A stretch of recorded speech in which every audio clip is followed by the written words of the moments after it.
নমস্কার বন্ধুরা, আশা করি ভালো আছেন, সুস্থ আছেন। আরও একবার স্বাগত হিয়া সাহিত্য চর্চায়। হিয়া সাহিত্য চর্চার আজকের নিবেদন গল্পকার হরিনারায়ণ চট্টোপাধ্যায়ের পাক সিদ্ধ। মরিয়া হয়ে কাগজে বিজ্ঞাপন দিয়েছিলাম। সকল প্রকার রন্ধনে পারদর্শী পাচকের প্রয়োজন, বেতন যোগ্যতা অনুসারে। এছাড়া উপায় ছিল না। আগে যে পাচকটি ছিল সেটি এসেছিল 12 বছর বয়সে, গেল 22-এ। একটানা 10 বছর এক বাড়িতে কাজ করা প্রায় রেকর্ড। এরকম নজির আশেপাশে বেশি দেখিনি। মাঝখানে মাসখানেকের জন্য ছুটিতে গিয়েছিল, সেই যাওয়াটাই কাল হলো। টেলিগ্রাম এসেছিল, বাপ খাবি খাচ্ছে। পাচক কাঁদতে কাঁদতে বাড়ি ছাড়ল, কিন্তু ফিরল হাসতে হাসতে। কি ব্যাপার? না, বাপ নয়, খাবি খাচ্ছিল 34 বছরের ভাবি বধূ পাচকের আশায়। একেবারে বিয়ে করে বাড়ি ফিরেছে। ভালো কথা, বয়স হয়েছে, বিয়ে করা দরকার বই কি। কিন্তু দুদিনের মধ্যে কড়াই ঝোল চাপিয়ে ভেউ ভেউ করে কেঁদে উঠল। গৃহিণী ছুটে গেলেন রান্নাঘরে। কি হলো রে? কোনো কথা নেই। ঝোলের মসি কৃষ্ণ বর্ণের দিকে চায় আর চোখের জলে বুক ভাসায়। অনেক ধরাধরির পর আসল কথাটা ভাঙল।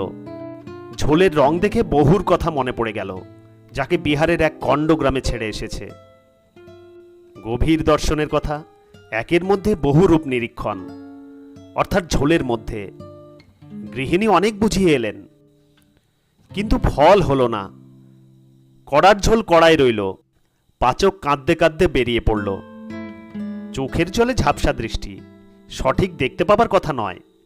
তাই যাবার সময় ভুল করে নিজের গেঞ্জি ভেবে আমার প্রায় নতুন পাঞ্জাবিটা আর গৃহিণীর ধোপার বাড়ি থেকে আসা একটা ভালো শাড়ি বগলে করে নিয়ে গেল।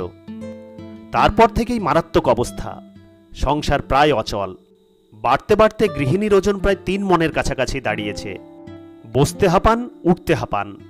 রান্নাঘরে আগুনের তাতে গেলে মেজাজ বিগড়ে যায়। ফলে দিনের মধ্যে 10 বার রইল তোমার এ ঘর দুয়ার। বন্ধু বান্ধব, আত্মীয় স্বজনকে বলে বলে হয়রান হয়ে গেছি, কিন্তু সুবিধা হয়নি। কেউ একটি লোক দিয়েছে, কিন্তু সে লোক তেরাত্রি টেকেনি।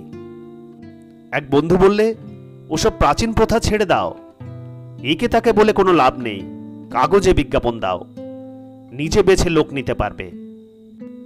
তাই করলাম। এক সাহিত্যিক বন্ধুকে দিয়ে খসড়া তৈরি করে সোজা কাগজের অফিসে দিয়ে এলাম। নগদ 8 টাকা বের হয়ে গেল। কিন্তু আত্মপ্রসাদ লাভ করলাম এই ভেবে যে এইবার নিজে বাছাই করে নিতে পারবো। দিন 10 কোনো সাড়া শব্দ নেই। এদিকে বাড়িতে জীবন দুর্বহ হয়ে উঠছে। যতটা সম্ভব পালিয়ে পালিয়ে বেড়াই। পারতপক্ষে গৃহিণীর সামনে আসি না। এতদিনে সবরীর প্রতীক্ষার অবসান হলো। ভৃত্য খবর আনলো, নিচে একটি ভদ্রলোক এসেছেন। খবরের কাগজে কি বিজ্ঞাপনের ব্যাপারে বাড়ির কর্তার সঙ্গে দেখা করতে চান। ভদ্রলোক একটু বিস্মিত হলাম। তারপর ভাবলাম ব্যাপারটা নিজের চোখেই একবার দেখে আসি। নিচে নেমেই অবাক হয়ে গেলাম। পরনে ফর্সা পাজামা পাঞ্জাবি, পায়ে পামশু, চুলে অ্যালবার্ট। এসব অবশ্য ইদানিং অনেক পাচকেরই অঙ্গের ভূষণ। কিন্তু অবাক হলাম বুদ্ধিদীপ্ত দুটি চোখ আর অভিজাত চেহারা দেখে। বললাম, কি ব্যাপার? একটা পাচকের জন্য বিজ্ঞাপন কি আপনি দিয়েছিলেন? হ্যাঁ, আমি সেই বিজ্ঞাপন পড়েই এসেছি। আপনি? কণ্ঠস্বরে বোধহয় একটু বিস্ময় প্রকাশ পেয়ে থাকবে। লোকটি মাথা নিচু করে বলল, হ্যাঁ আমি। অবশ্য যে ধরনের পাচক সাধারণত এ শহরে কাজ করে, আমি সে জাতের নই। আমি আফ্রিকায় বহুদিন ছিলাম, মোম্বাসা, নাইরোবি আর ডারবানে। বড় বড় রাজপরিবার আর ভারতীয় বণিকদের বাড়ি কাজ করেছি। কিন্তু আমাদের মতন লোকের বাড়িতে আমি একটু সন্দেহ প্রকাশ করলাম। কি যে বলেন? লোকটি বিনয়ে ঘাড় হেট করে ফেলল। আজকাল আর রাজরাজরা পাচ্ছি কোথায়? তাছাড়া বিদেশে থাকতে আর ভালো লাগলো না স্যার। দেশ স্বাধীন হয়েছে, দেশের ছেলে দেশে ফিরে আসাই উচিত। আমি মাইনে তো খুব বেশি দিতে পারবো না। কাজও আমার কম, স্বামী স্ত্রী আর 2টি ছেলে মেয়ে। 30 টাকা দেওয়া কি আপনার পক্ষে সম্ভব হবে না? 30 টাকা? তা 30 টাকা দিতে পারি। লোকটির পোশাক পরিচ্ছদ, কথাবার্তা দেখে দর দস্তুর করতে আর সাহস হলো না। ব্যাস, তাহলেই হবে, আমি থাকবো। সত্যি কথা বলতে কি, পয়সার আমার খুব প্রয়োজন নেই। বিদেশে থাকতে কিছু জমিয়েছি, শুধু এতদিনের শেখা একটা আর্ট অনভ্যাসের জন্য ভুলে যাব, তাই একটা চাকরি। আমার নাম অমূল্য ভট্টাচার্য, আদিনিবাস কিল্লা, চট্টগ্রাম। খালাসির চাকরি নিয়ে আফ্রিকা গিয়েছিলাম, তারপর জাহাজ ছেড়ে হাতাবেড়ি ধরেছি। অমূল্য রয়ে গেল। প্রথম দুদিন রান্না করল না, গৃহিণীর সঙ্গে সঙ্গেই রইল। বলল, বহুদিন বাঙালির রান্নার সঙ্গে পরিচিত নই। আসলে মূল কথা তো এটাই, রসনার পরিতৃপ্তির চেয়েও বড় কথা শরীরের উন্নতি। বুঝতেই পারছেন, গাদাল পাতার ঝোল আর নিম পাতা ভাজা, শুক্তা, এসব জীবের পক্ষে খুব সুস্বাদু নয়, কিন্তু শরীরের পক্ষে উপকারী। রাঁধুনিকে সেই দিকেই বেশি নজর রাখতে হবে। 100 বার ঘাড় নেড়ে সাই দিলাম। অমূল্য রান্নার ভার নিল 3 দিনের দিন। একটা মস্ত বড় সুবিধা, অফিসের তাড়া নেই, নিজের কারবার। 1টার আগে বেরোতে হয় না, কাজেই সকালে ধীরে সুস্থে রান্না করলেই চলবে। ছেলেমেয়েরা ছোট, এখনো বাড়িতেই পড়ে। 12:30টায় খেতে বসলাম। বসেই আছি, অমূল্যর দেখা নাই। স্ত্রী 3 তলায় ঠাকুর ঘরে। চেঁচিয়ে বললাম, কি হলো অমূল্য? যাই স্যার। রান্নাঘর থেকে অমূল্য উত্তর দিল। মিনিট 15 পরে ভাতের থালা নিয়ে ফু দিতে দিতে অমূল্য এসে দাঁড়ালো।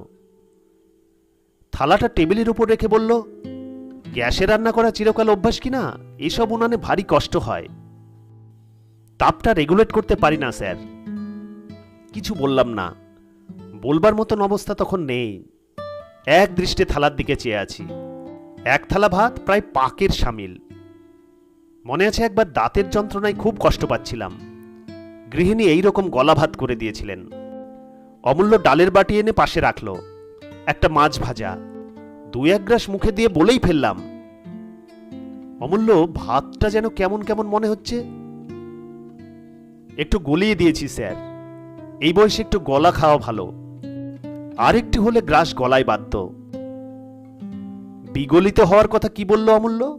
মানে মানে আস্তে আস্তে বয়স হয়তো মানুষের, বয়সের সঙ্গে সঙ্গে পাকস্থলীর শক্তিও কমে আসে, তখন গলা ভাত পরিপাকের সহায়তা করে।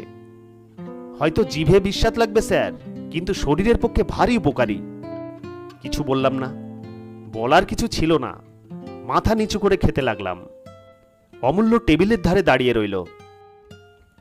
একটু পরে বলল, নিক্রুশিকার নাম শুনেছেন স্যার? নিক্রুশিকা? ওই নতুন যে গ্রহ আবিষ্কৃত হয়েছে সাইবেরিয়ার আকাশে? আন্দাজে ঢিল ছোড়বার চেষ্টা করলাম। না স্যার, ডাক্তার নিক্রুশিকা, দক্ষিণ আফ্রিকার বিখ্যাত পাকস্থলী বিশারদ। তাঁর কাছে আমি 5 বছর কাজ করেছি। তিনি তো ভাত একটু শক্ত হলেই খেপে উঠতেন। তিনি খেতেন একেবারে পায়েসের মতো গলা ভাত, দাঁত যাতে ব্যবহার করতেই না হয়। বলতেন, ওতে পাকস্থলীর কাজ সহজ হয়। এই যে চারিদিকে গ্যাস্ট্রিকের হেডিক চলছে, এর জন্য দায়ী শক্ত ভাত। আর দ্বিরুক্তি না করে ভাতগুলো ডাল দিয়ে দ্রুত মেখে নিলাম। মাছ খাবার মুখে বিপত্তি। একটু যেন কাঁচা রয়েছে। ইতস্তত করে বললাম, মাছটা যেন কিরকম লাগছে। একটা দিক ভাজিনি স্যার, বেশি ভাজলে পদার্থ তো আর কিছু থাকে না, ভিটামিন একেবারে খতম। দেখুন না, বাঙালিরা যা মাছ খায় তাতে পৃথিবীর মধ্যে সবচেয়ে শক্তিশালী জাত হবার কথা। প্রোটিন আর ফসফরাস কম যায় পেটে, কিন্তু ওই বেশি ভাজার দোষে গুণ সব নষ্ট হয়ে যায়। কাঁচা খেতে পারলে খুবই ভালো স্যার, কিন্তু একেবারে তো পারবেন না। দেখি আস্তে আস্তে যদি অভ্যাস করাতে পারি। অমূল্য সেখান থেকে সরে যেতে চট করে মাছটা বাটি চাপা দিয়ে দিলাম, চোখে না পড়ে। পড়লেই তখনই ডাক্তার নিক্রুশিকার উদাহরণ দেওয়া শুরু হবে। শেষ হলো সাহিত্যিক হরিনারায়ণ চট্টোপাধ্যায়ের পাক সিদ্ধ শীর্ষক গল্পটি। শ্রোতা বন্ধুদের কাছে অনুরোধ, গল্প পাঠ যদি ভালো লাগে একটি লাইক অবশ্যই দেবেন। সেই সঙ্গে চ্যানেলে যদি নতুন হয়ে থাকেন, চ্যানেলটি সাবস্ক্রাইব করে আমাদের পাশে থাকবেন। যে সকল শ্রোতা বন্ধুরা ইতিমধ্যেই হিয়া সাহিত্য চর্চা চ্যানেলটিকে সাবস্ক্রাইব করেছেন, তাদেরকে আমাদের চ্যানেলের পক্ষ থেকে আন্তরিক অভিনন্দন। প্রত্যেকে ভালো থাকুন, সুস্থ থাকুন। ধন্যবাদ।